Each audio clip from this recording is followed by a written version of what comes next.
Thank you to all the amazing listeners out there. On behalf of the Reef Podcast, don't forget to like, comment, and subscribe for future mentions and new episodes. Have a great day.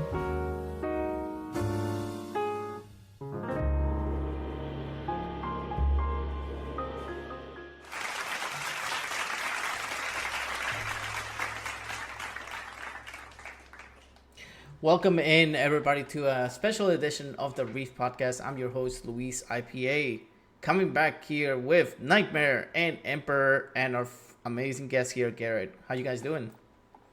Doing pretty good. Doing all right. Hey, welcome in, Garrett. How is everything? I guess you're prepared and ready for Cyphacon? Chatting with someone about a question they were asking me. So yeah, I'm about as ready as I can be, other than, being a couple days away at this point. Gotcha. Man, I mean, another year of Cyphacon, man. I mean, how does it feel to have another year in the bag? I mean, I know you always bring the best there is out there. So if you can actually let us know who's coming up in the lineup, what's actually going to be new this year, you have the floor right now. So. Yeah, I can definitely do that. So, yeah, I mean, it's been going on for a long time. I mean, technically this would have been our 15th year, obviously, the reason why we had to, it's our 13th event. So yeah, we've got some killer guests this year. Dana Snyder, who is most famously known as Master Shake on Aqua Teen Hunger Force. We have Ricky Simmons, which he is Gurr on Invader Zim. We also have the prolific actor John Glover.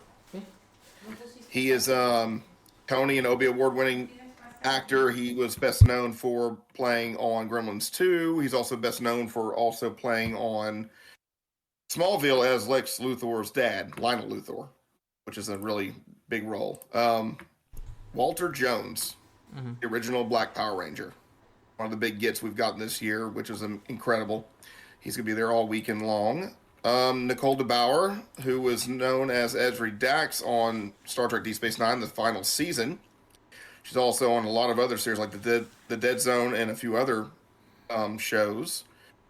And then we have our voice actors, Landon McDonald, Benjamin Stegmaier, and Celeste Perez, who are all currently starring in, let's see, what was the series that we're going to... Oh, Kaiju number 8, which is like one of the biggest animes out there that's happening right now. And then, of course, we've got Corey Phillips, who's going to be with Take One Productions, which has been our go-to improv set for almost actually the last decade, which has been incredible. Candy Mix Maids will be there doing their maid cafes all weekend long, which is going to be great. You can go to their Facebook page or Instagram and they can see what they're doing. Strange Cat Cosplay, Angel Kitty, and I do not want to I really don't want to butcher the cosplay names, but I would rather I'll go to the website. We have a page where you have all of our cosplayers, everything like that. Our house band, Suzaku 7, will be performing on Saturday night, playing the hero, which is local to Lake Charles. Caleb Hiles, Professor Shy Guy, Lex the Lexicon Artist, and Descendants of Frederick are going to be there. So our lineup is pretty big this year. We cut back a little bit. We've got authors and we've got a bunch of comic book artists and stuff that are going to be there too. So we diversified our actual guest list this year to include different aspects of pop culture, which we're going to diversify a little bit more next year.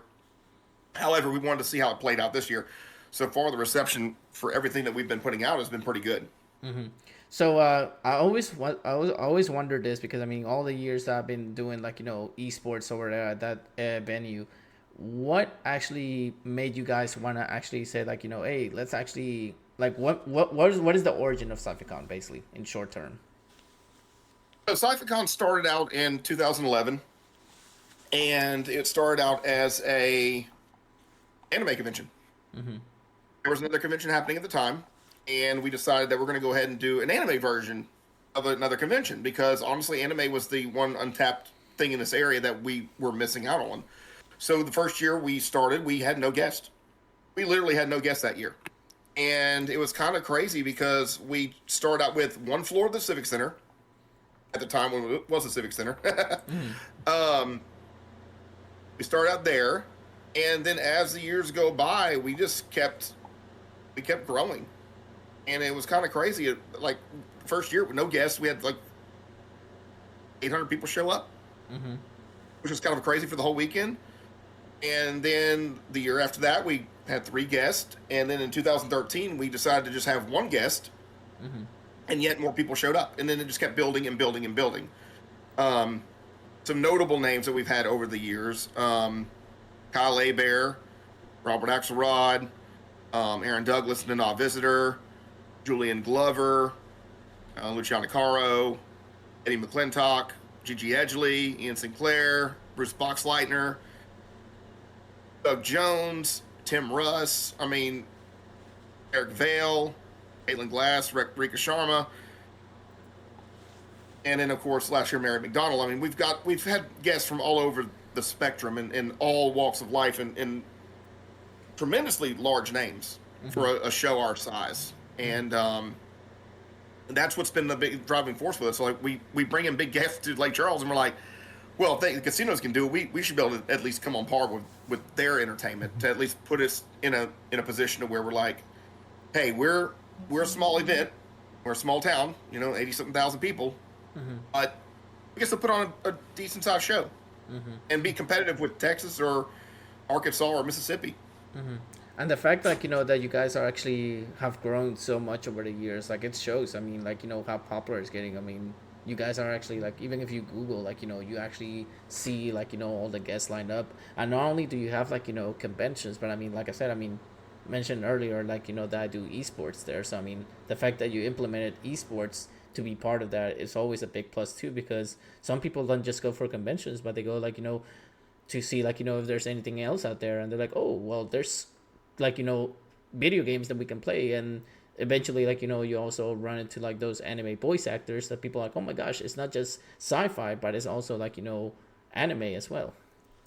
Exactly. And that was with the whole, when we started it, we focused on voice actors, and that was our big thing. We would bring in, sci-fi guests and everything like that, and pop culture guests and everything and that was the good thing. So it actually was kind of funny because there's been staff members that have come and gone over the years, and the majority of them are they haven't stuck around. There's just 3 of the original people or 4 of the original people that are here that are still here since day one, and they're the dedicated ones. And then we have new people that come in afterwards that want to help and want to build it, and then they become staff, and then they get even more entrenched, even more excited about helping and knowing what we're trying to do. Which is the best part, because we're all volunteers. None of us get paid for this job. We just do this. I'm the one doing a lot of the stuff behind the scenes, but I got to give it to my crew, man. They are just absolutely incredible. If I ask them, say, hey, can you just handle this for me? I'm swamped, and I am. And they will just pick up the baton and take it. Someone will even do 2 or 3 jobs that I would normally, inject myself into, and they're like, no, we got it. You need to go take care of some other stuff. We're going to take care of this weekend. So, yeah, I got to hand it to every single person in my crew, my staff, all the volunteers. We couldn't be running the show without any of them at all. Gotcha. Nightmare, you got a question? I do, actually. So you mentioned that you've kind of branched out to different industries for guests. With the authors and stuff like that, who are you most forward to looking at coming? For this Even if year? it's in the future or this year, Oh. just somebody you want to have come in one of those new categories. The selfish thing is I go to so many conventions, I've pretty much seen everybody I'd like to see. I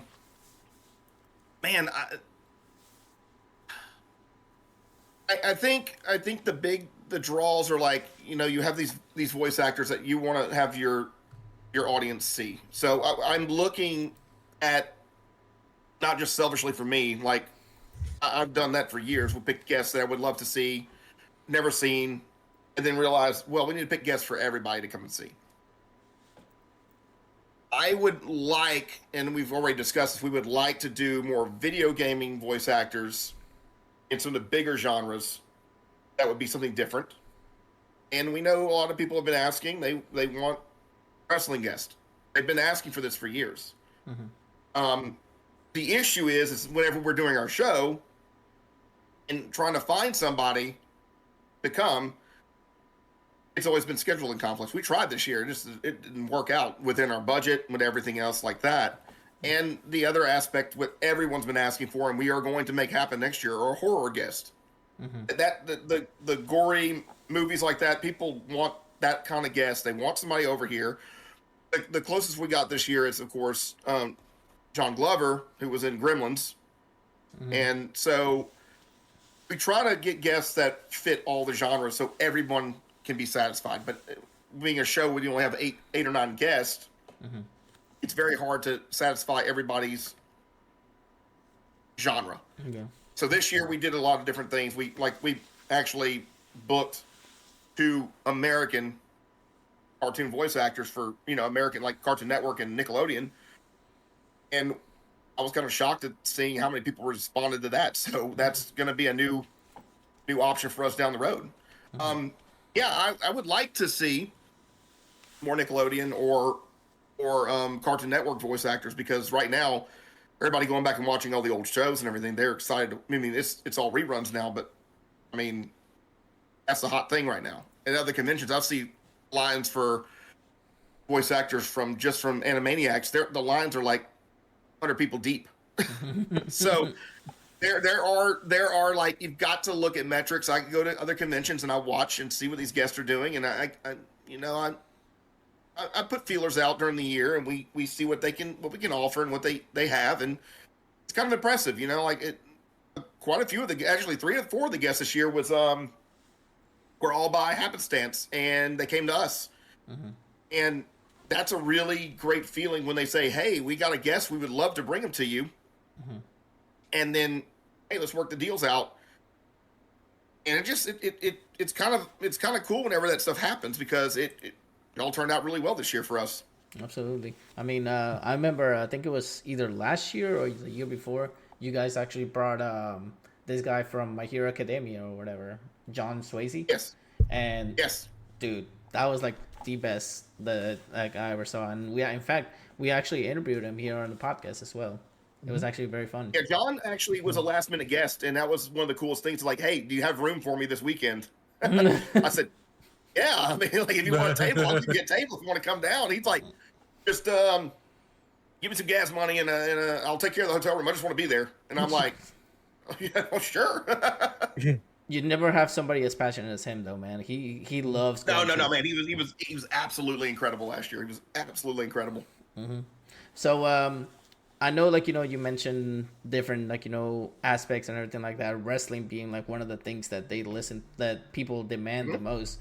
And it is kind of tough around this time because, like, we talked offline, WrestleMania is around this time. So a lot of them are getting ready for that, and it's really hard to book up. Now, is it always going to line up here around this time, or is there going to be, like, sometimes, like, let's try it this month? Well, actually, I know the exact dates for next year, which is kind of ironic that you even asked that. Let me double check and make sure I'm actually correct on this. Yeah. The 10th through 12th of 2026 is going to be Cyphacon's 14th event. So, yeah, from the 10th through the 12th of April next year, that's our event. That's the weekend after Easter, I believe. Yes.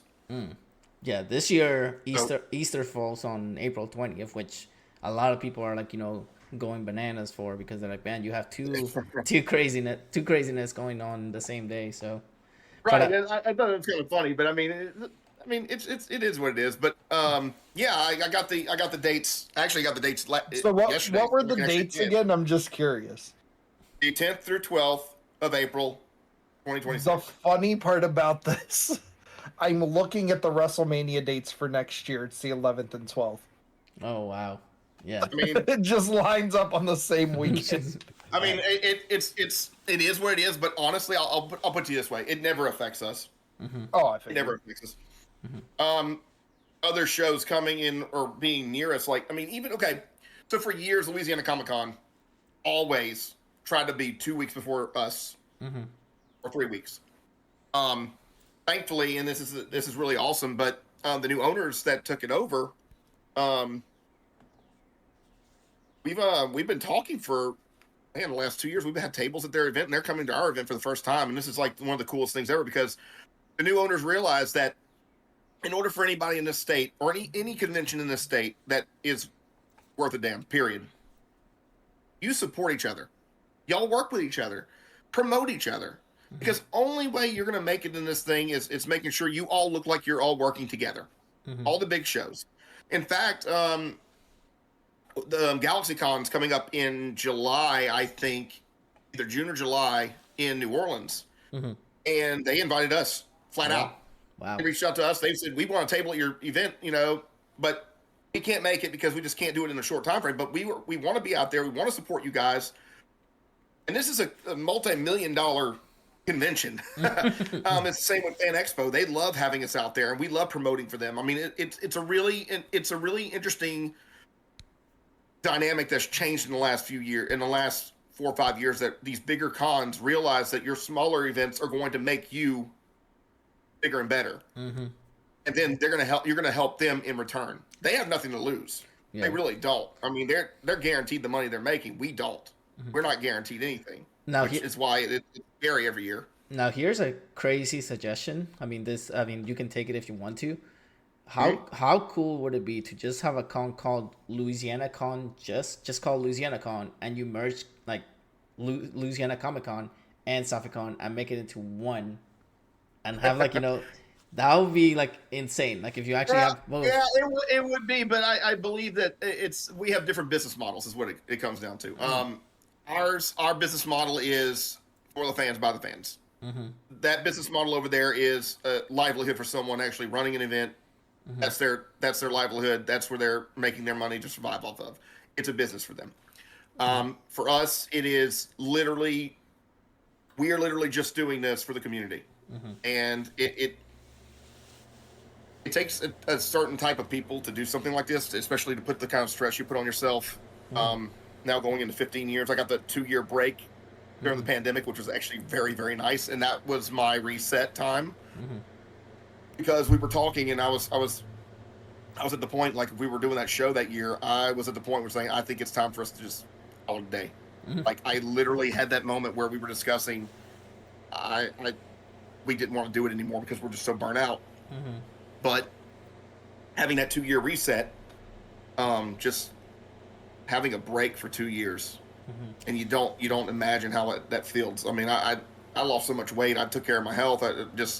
It was an interesting time for me.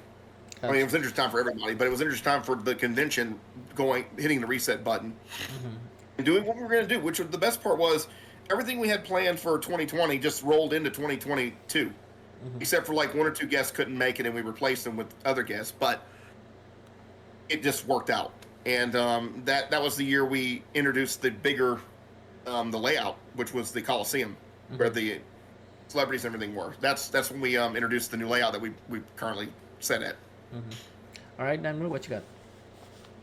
So you mentioned that you've already kind of done a new layout. Are you looking at expanding here within the next probably 2-3 years to a bigger layout, or you want to stay the same size you are now?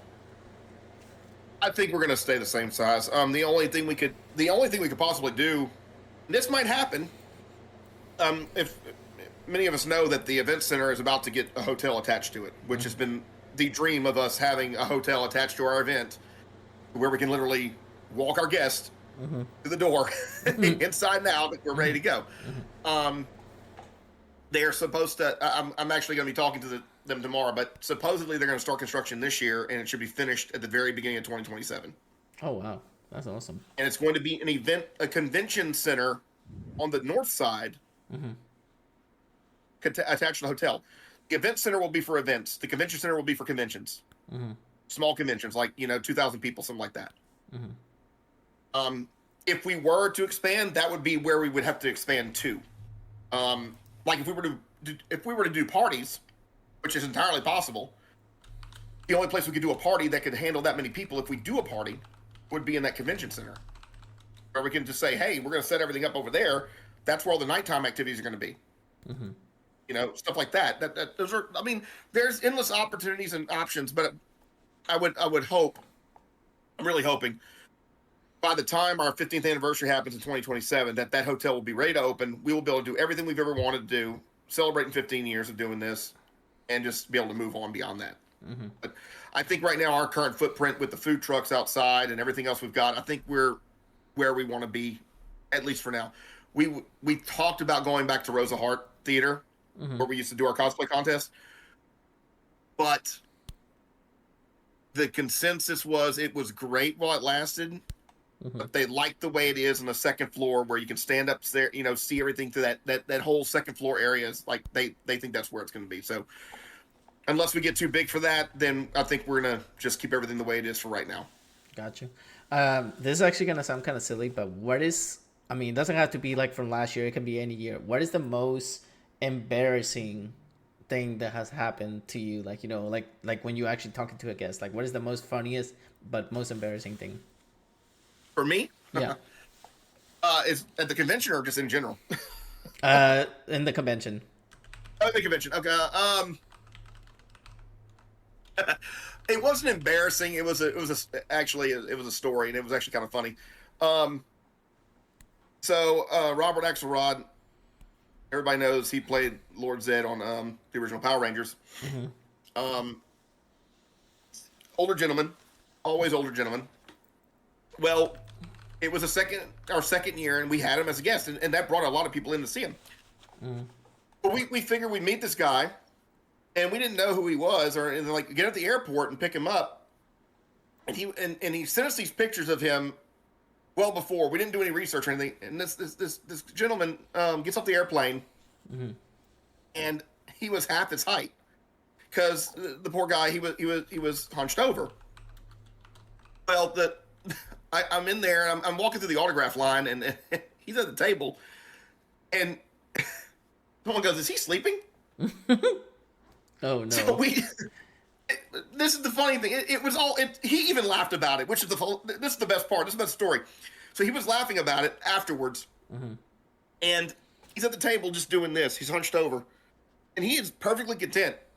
And someone comes up to him and goes, "Robert." He looks up, and he's hunched over because he's got a back problem. Hi. And one of my staff comes up to me and goes, "Is he asleep or is he dead?" And I'm like, he was taking a nap.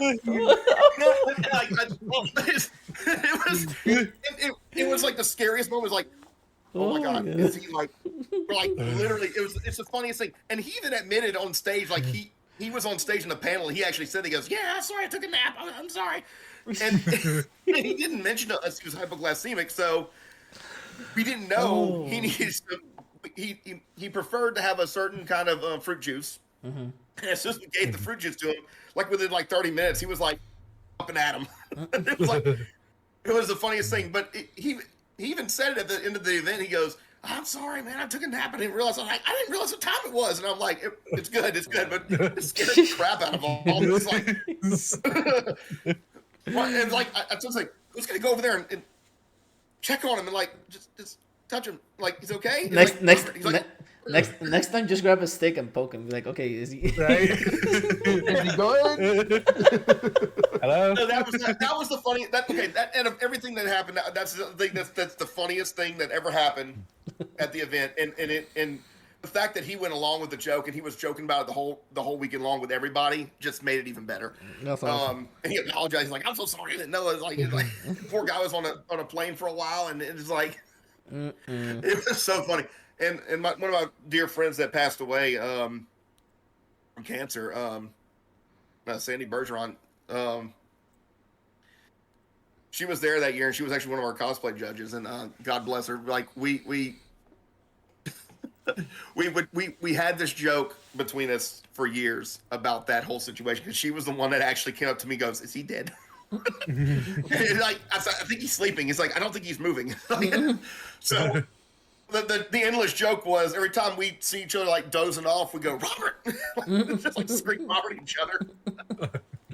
And then there was other jokes that we can't say, but I mean, it was just it was one of those that I'm glad y'all let me bring that up, because she would have had a great laugh hearing about that. Gosh. I mean, I've seen before like at conventions, like, literally guests literally just laid back and just fall asleep like that. I'm like, oh my gosh. Yes, it's true. But him, it was different with him, because I mean, the way he was hunched over, it looked like he was literally like just in a comfortable position, and he was just still as a just steals a piece of paper that's not even moving in the wind. It's like, Uh-oh. You breathing it over there? Or Fuck him with a stick, quick. All right, oh my gosh. All right, so okay, if you had to bring any guest, like like your personal favorite, like whether it's sci-fi, anime, or whatever, what's one guest that you're like, I want this one, like 100%, like this guy has to be with us, or this girl has to be with us. Who would it be? Katie Sackhoff. Damn. I'm even hesitate on that one. I'm even questioning it.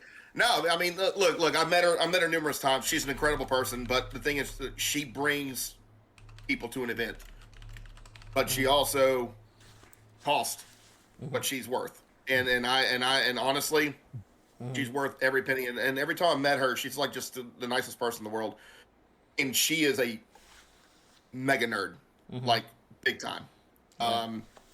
She's got her podcast and she brings people on, and she's wanting to do the trifecta, or at least the three major series she wants to be. She's done Star Wars, she's done Battlestar, she wants to do Trek now. She wants to do all three of them. She says, I want to just do all of them. Just do it. Damn. I'm like, please, for the love of God, hire her at least for even one episode on Trek. Just please let her do it, just to say she's done it. Hey, so we do have a question from the viewers here, right, Emperor? I believe. Yes, we got from Of Beef. They said, is this a type of convention where people could come dressed in cosplay? Yeah, I basically say it's Halloween in April. Anybody and everybody dress in cosplay. This is, and I'll reiterate again, this is a family event. We want families with children to come over there. We want the kids to have a good time. We've got a kids section upstairs for just the children, and it's a really great experience for everybody. I mean, it's family friendly. That's the big aspect. So yes, we want y'all to dress up in cosplay. All right, I'm gonna follow up to that question and ask you, what is the funniest cosplay you've seen in the years that you've been? Like, I mean, well, like okay, there was one year. I won't say the. There was one year when I was doing commentating for the esports side. 2 people were dressed in Among Us, and they were competing in Call of Duty in the big giant Among Us little suit, like big suits. I was like, my lord, how are they competing in that? Like, where are they putting the controller at?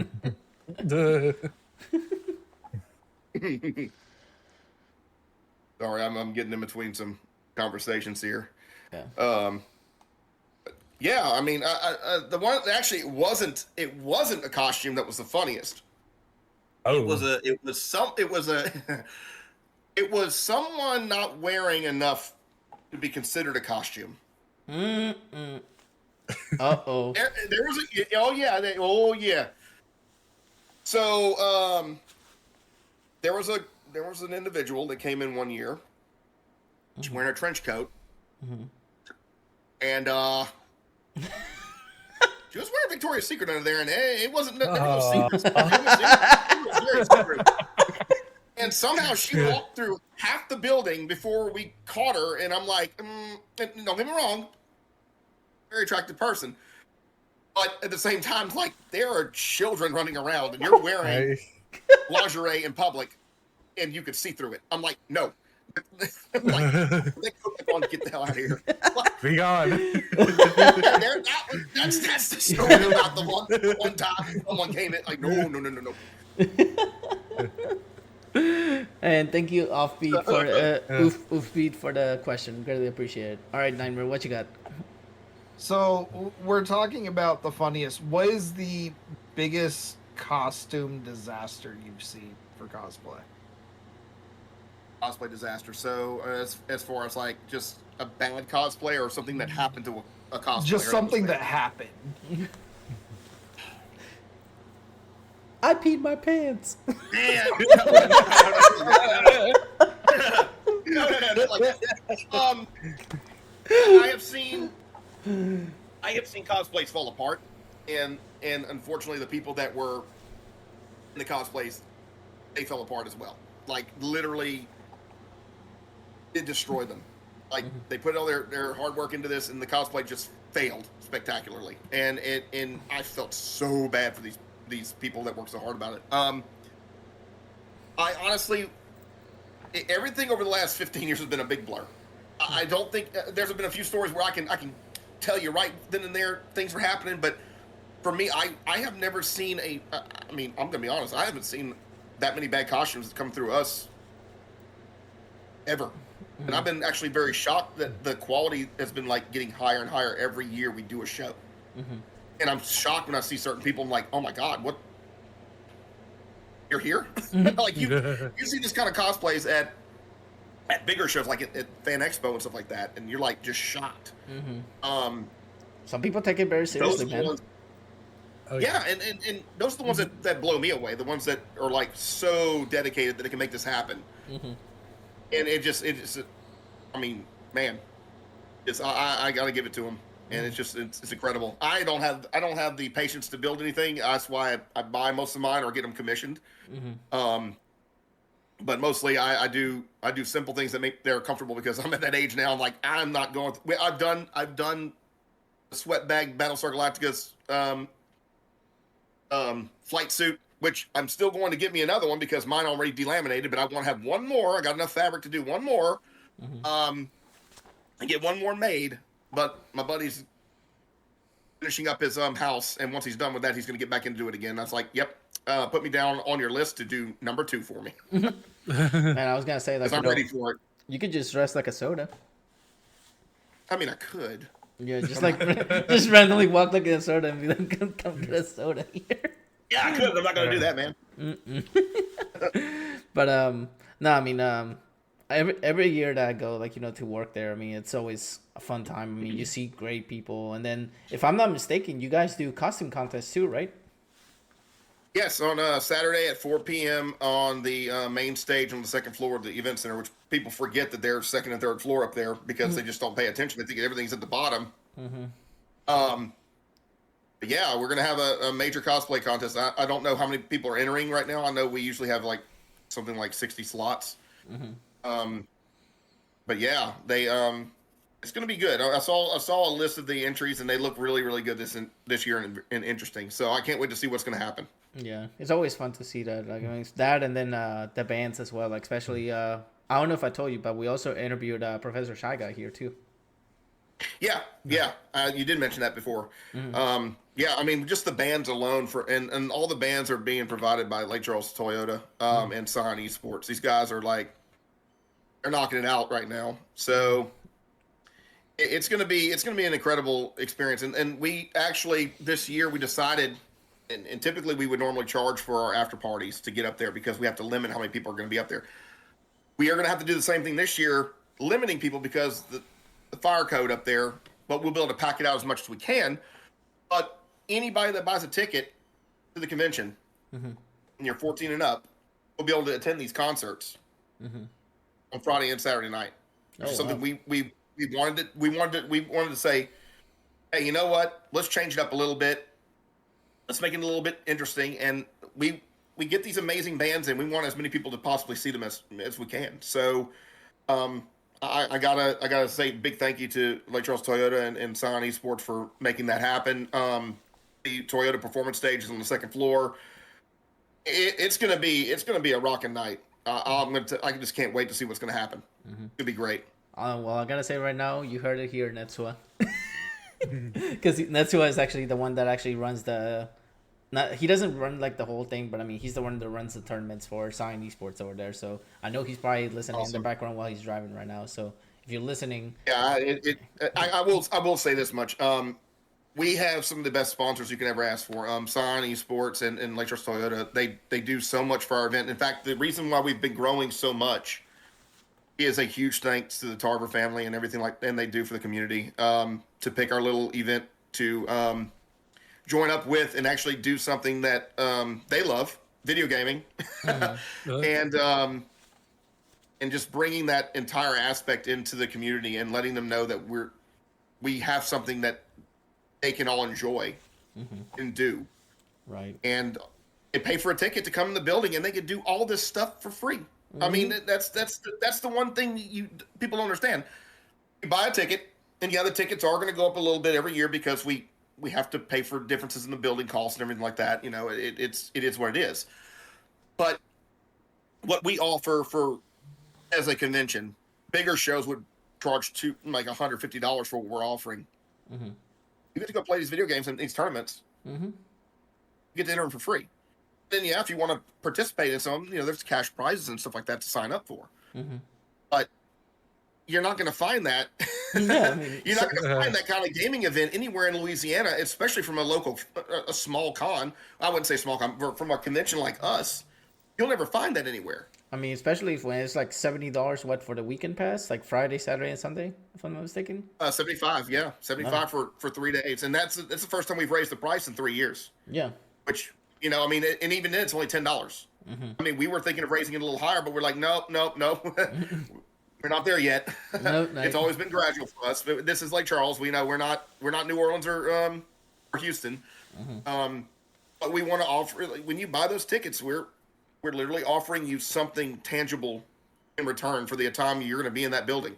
Because most conventions charge usually like I think it's like $100 to $200 a weekend, like, which is crazy. Yeah, which it is, and I can justify spending. I'll say if I justify spending $100 or $200 on a badge, I'll go to Dragon Con. Mm-hmm. That's 5 days, and it's 24 hours a day for 5 days in 6 different hotels. That's justifiable to me. Mm-hmm. If I go to Fan Expo and I buy one of their VIP passes, that would be justifiable for me. Mm-hmm. And I get something out of it. We have gold passes. We give a lot to these people with the gold pass. They get front row seating in every panel. Mm-hmm. You're front and center. Mm-hmm. We give them merchandise. We give them everything, like in the coveted badge that we have that they're going to get. Mm-hmm. Out of the artwork they're going to have is the only thing they're the ones that are going to have the special badges and everything like that. Something tangible to take home with them. Mm-hmm. It's like I spent this money. It was worth it. Mm-hmm. So yeah, I mean it's we have different things going on and stuff like that, but we try to keep it affordable, especially in this area. And yeah, I think it's worked out in our favor for the past few years. That's awesome. So we have another question here, Emperor. You want to read it up? Yes, this is from _. Any average, how many panels do you have at your events? On average for the panels, give me 1 second. I can sort of tell you.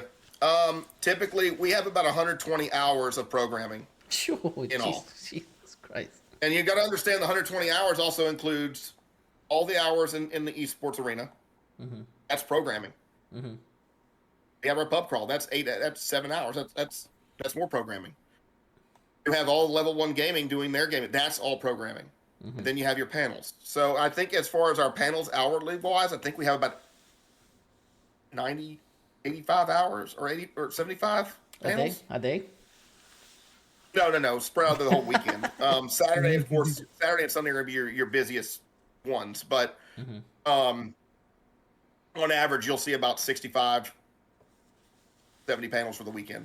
Gotcha. Which is pretty standard. Man, one that I really enjoyed commentating for, that was actually really enjoyable, was when Zion was celebrating their Halo anniversary or whatever, like the thing going on. Yes. That was a big one, man. That was a huge turnaround. Like, that was incredible how many people showed up. Yeah, it was. I actually went down there and caught a glimpse while I was actually, able to breathe for like 5 seconds and not being dragged in 14 different directions. Yeah, that was actually a really awesome thing. But I mean, doing their live streams and everything like that is just incredible. I mean, that's the one thing I like about I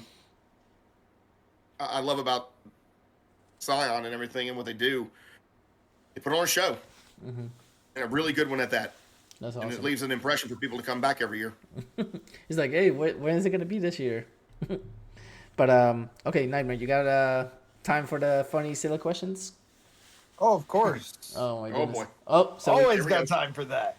All right, we got one more question from Offbeat here. Can crew members still participate in the events? Asking because I sign up to be a crew member. LOL. He said, can crew members still participate in the event? Asking because I signed up to be a crew member. Talking about, like, just want to be a volunteer at the event. Yeah, I mean, we're not going to turn away any volunteers. I mean, as long as if you signed up for it, we're going to get to you. I will mention this to everybody else. I mean, like, if you're expecting answers from everybody right now before the event, it's going to be haphazard at best. The majority of us all work normal jobs. And so today I literally got off at 5 o'clock and I have to cram 3 days into tomorrow to get stuff done. So, not for lack of getting stuff done, it's just things came up and I have to do it. So, if you signed up to be a volunteer, you will be contacted pretty soon. If we use Gmail, so more than likely, if you did get contacted or emailed, it might be in your spam folder. This is happening for like a lot of our people that have responded. Your best bet, if you're volunteering, is to just message me through our Facebook page, and I can give you some details on where to meet up and when we're going to be meeting up and stuff like that, and I can verify that you've been approved and everything like that. So anybody that wants to sign up and help volunteer for the event and work 4 hours and get a badge for the day, hey, we'll put you to work for a little bit. We'll get you your head chopped off so you can run all over.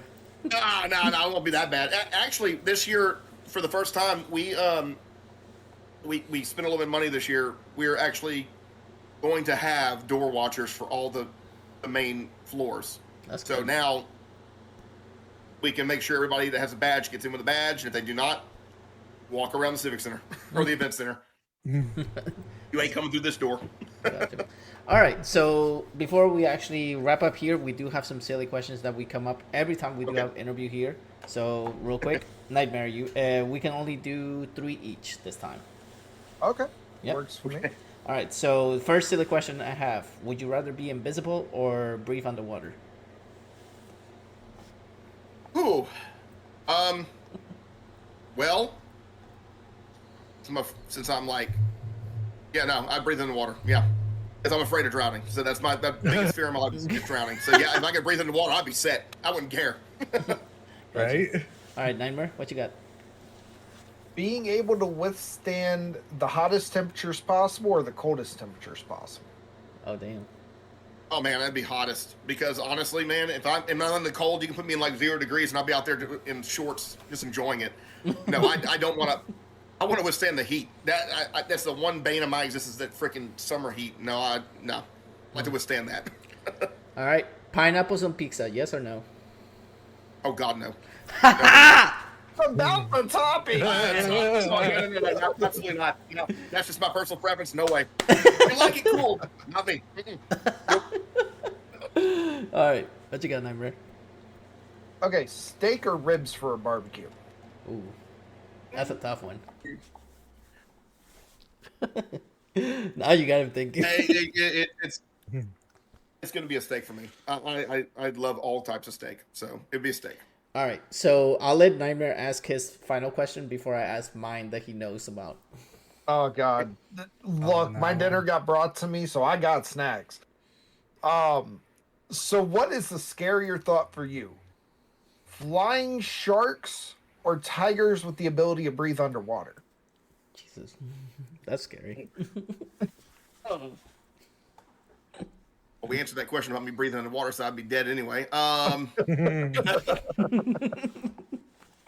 man, a flying shark would. Did that have anything like? Could it land perfectly and just come out of the air like Sharknado and just eviscerate you from there? So, no, I'm gonna. Flying shark. Sharknado. Sharknado, yeah, that's no. Yeah. All right, so We ain't gonna be safe. all right, so here comes the question that Nightmare loves seeing a reaction from people. That's why he always brings snacks. I got snacks. All right. First of all, are you a cereal person, Garrett? I'm a cereal person. Sometimes, yeah. Okay. Do you pour the cereal first and then the milk, or the milk first and then the cereal? I pour the cereal first and then the milk. Okay. Well, everybody else here does that, but I do the opposite. Look, I told you we've gotten it wrong. It's add water. You're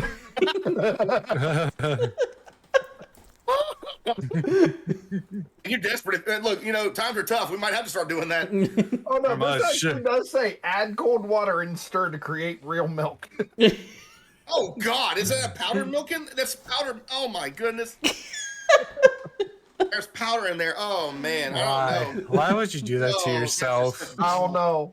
I haven't opened it yet. I think you should just leave it there Okay, for well, our you podcast. try it out and let us know. That- It'll be in- pretty much what- You gotta record yourself eating For the this. podcast. Yeah, It's supposed to be eaten on a live stream. I just haven't been brave enough to do it yet. I wonder why. I think you should just leave it iconically for the podcast now. Just to have it. How about you another one? Yeah. But anyways, we want to thank Gary here for taking the time to be here. We're actually going to be posting all the links, guys, to the Cyphacon, to the ticket, so you can actually get your tickets before they actually, it's the last day. I mean, you want to let them know the price and everything one more time? Yeah, and then I'll reiterate this too. These are the biggest factors you all need to know before you come in the door. Event center itself, the concession stands, and the bar, they don't take cash. It's going to be credit or debit only. So when you go to the box office, it's a debit card or credit card. They are going to put a fee on it. They've already told me this. There's nothing we can do about it. It's been going on for 2 years. It should be pretty much knowledge by this point. However, if you're going to buy anything inside the building, it's not event related or event center related, like the vendors, the artists, the food trucks. Yes, cash. Cash is king. Bring cash. I believe that ATM that was in the lobby is not there anymore, so don't think it's going to be there. So I'm just going to give you all a little heads up, and we've kind of warned everybody about that. Because if it's an event, if the event center is cashless, why you need an ATM there anymore? Exactly. So there's no point. So those things have been said. Cash for the purchasing anything in the inside in the arena, and debit and credit card for the bar and your tickets. And some places will take, of course, everybody will take debit and credit. That's just normal. So your price at the door are $30 for Friday, Saturday's $45, $30 for Sunday, 3-day is $75. Dude, that's Kids 7 to 12 is $15 for any day or the weekend. Take your pick. And every child 6 and under is always free. And what is the time? And we do have a $5 military discount on all the tickets. That's awesome. So what is the times of operation for Friday, Saturday, and Sunday? So the actual event center, we're opening at 5 to midnight on Friday, 9 a.m. to midnight on Saturday, and 10 to 5 on Sunday. The arena, where all the celebrities are at, on Fridays 5 to 7, on Saturday 10 to 7, and then on Sunday 10 to 5-ish. But usually around 4:30-ish is when we're pretty much closing up everything in there. Gotcha. All right. Well, I want to thank you again, Garrett, for taking the time. I look forward to seeing you this weekend. It's going to be fun. I mean, Absolutely, just guys. goof up. I mean, I know my co-host couldn't be there. My question writer couldn't be there, but I know one day he's going to come down and actually meet us over here, and it'll be great to hang out, have a drink. Coming soon. But I also want to let everybody know that at the end of this podcast, once we actually have it edited by our wonderful editor, NickyD Luffy, I'll be actually posting the link so you guys can actually check out our merch. It'll be provided on the description. Thank you again, Garrett. I hope everyone has a good night. I hope the event goes great. And we'll see you all next time. We'll keep up with our socials. For me, Nightmare, and Emperor, we'll let you all know when the next podcast will be. So until then, see you all next time. As always, today's episode of the Reef Podcast was streamed live on Twitch. If you could not make it to the live stream of the podcast, you can always listen to it on Spotify, Apple Podcasts, YouTube, and iHeart Radio. Thanks for listening. See you next time.